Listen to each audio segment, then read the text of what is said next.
Maithili express music.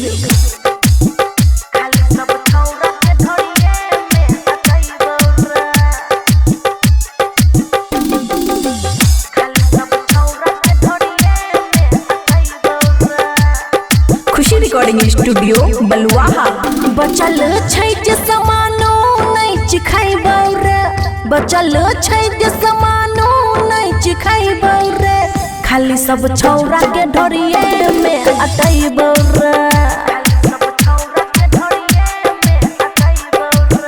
देखाबै जे छै करेंसी एजेंसी में नहीं सटैबौ रे, खाली सब छौरा के ढोरिए में अटैबौ रे,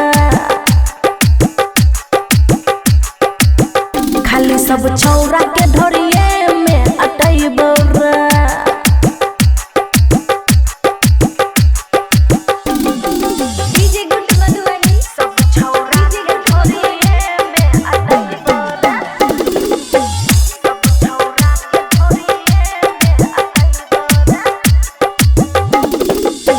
नया छै मशीन हमर लगल या न जंग रे, झूठ के करै छी हमरा के तंग रे।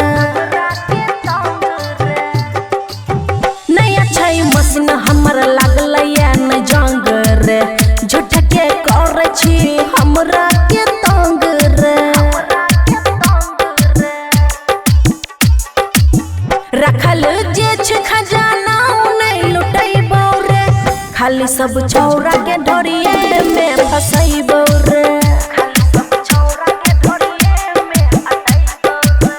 खाली सब छौरा के ढोरिए में फसैबौ रे।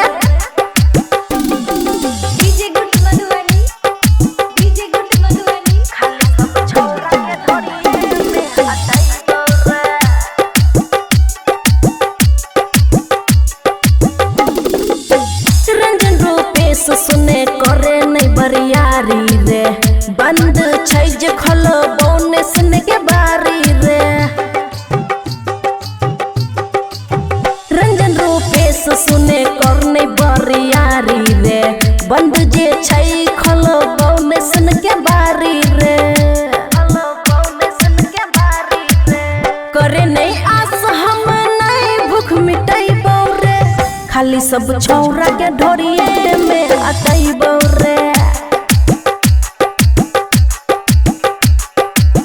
खाली सब छौरा के ढोरिए में फसैबौ रे।